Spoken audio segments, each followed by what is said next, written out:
Pohon pepaya selalu diasosiasikan sebagai pohon yang kurang baik kehadirannya. Karena pohon pepaya tak hanya dipercaya membawa energi buruk ke dalam rumah, tetapi juga dianggap sebagai salah satu tempat kesukaan makhluk gaib. Terima kasih sudah mampir di channel saya. Sebelum lanjut nonton video ini, lihat tombol subscribe kalian. Kalau masih merah, silakan tekan tombol subscribe-nya sekarang ya guys, karena subscribe itu gratis.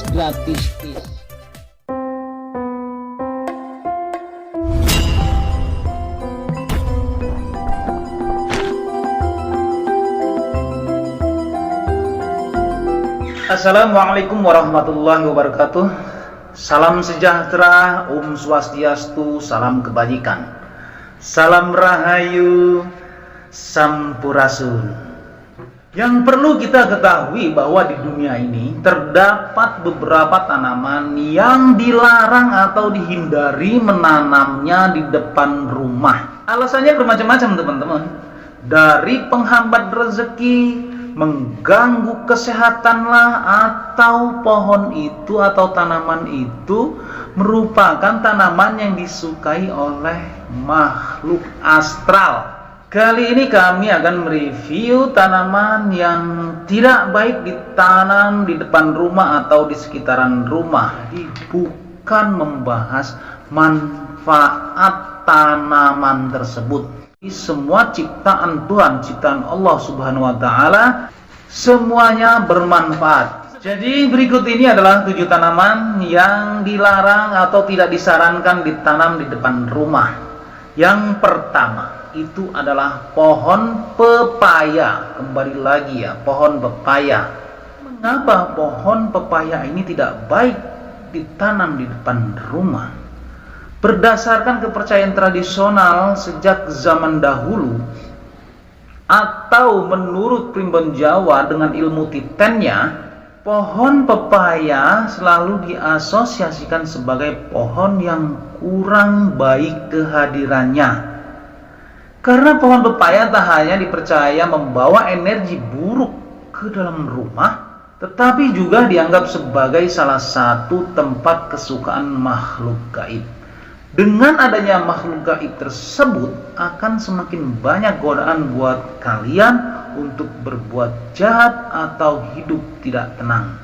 Jadi pertanyaannya, apakah pohon ini tidak baik? Baik, tapi nanamnya jangan di dekat rumah, tanamlah di kebun yang banyak nanamnya ya, 10 hektar. Pasti teman-teman kaya dengan pohon pepaya tersebut, buahnya, daunnya. Oke? Yang kedua adalah pohon anggur, teman-teman. Anggur sendiri merupakan salah satu buah favorit masyarakat Indonesia. Karena rasanya yang manis, meskipun enak dikonsumsi, yang perlu diingat ya teman-teman ya, pohon anggur ternyata berpotensi menghalangi rezeki datang masuk ke rumah kalian.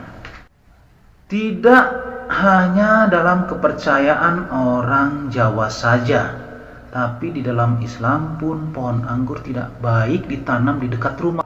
Tapi baik, buahnya sangat bagus sekali, sangat baik sekali. Bahkan anggur ini buahnya ya, itu merupakan buah favorit oleh Rasulullah SAW. Kenapa pohon anggur ini tidak baik ditanam di sekitaran rumah? Karena pohon anggur ini dianggap bisa membawa kebangkrutan kepada pemiliknya. Dan teman-teman kalau tahu ya, untuk daun anggur itu kalau kena kulit yang sensitif itu akan merasakan gatal. Itu secara ilmiahnya mengapa pohon anggur tidak baik ditanam di sekitaran rumah kita. Yang ketiga adalah tanaman mirtus dan asam Jawa atau asam Jowo, asam Jowo ya.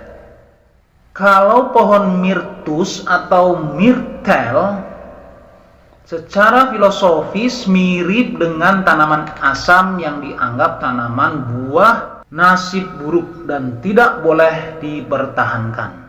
Kalian seharusnya tidak merawat atau menanam kedua tanaman ini atau membangun rumah di dekat kedua tanaman ini jika kalian tidak ingin dilanda nasib buruk dan kemalangan.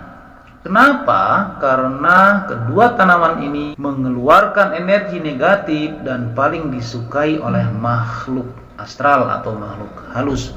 Namun yang perlu diingat, manfaat dari buah pohon asam ini banyak sekali dan baik.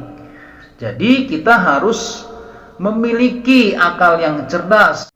Karena Allah telah memberikan akal kepada manusia, jadi kita harus berpikir cerdas. Tidak baik ditanam di rumah, ya kita tanam di kebun yang banyak, ya enggak? Kalau di kebun kan enggak masalah. Kemudian yang keempat adalah pohon kapas dan pohon kapuk. Pohon kapas membawa nasib buruk karena mudah menjadi perantara debu dan kotoran di rumah. Debu dan kotoran juga diyakini menjadi sumber kemalangan dan kemiskinan di rumah jika sering ditinggalkan. Kalau sudah kotor dan tidak terurus, rumah kita biasanya bukan manusia aja yang menghuninya, makhluk halus pun demen tuh menghuni rumah kotor dan banyak debu.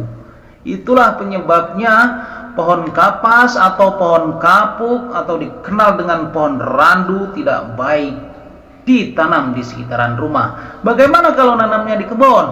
Bagus! Kalian bisa kaya kalau nanamnya di kebun, apalagi berpuluh-puluh hektar, teman-teman semuanya. Yang kelima adalah pohon pinang.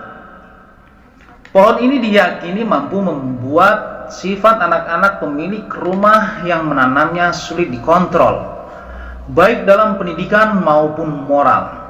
Ini biasanya dipercaya ataupun tidak karena masih bisa dipercaya bagi orang-orang banyak, khususnya menurut primbon Jawa. Karena pohon pinang ini merupakan salah satu pohon yang mengeluarkan energi negatif kepada pemiliknya.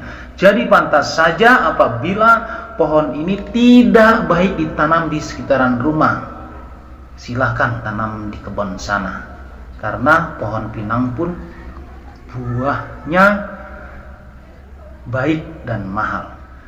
Kemudian yang keenam adalah tanaman kaktus.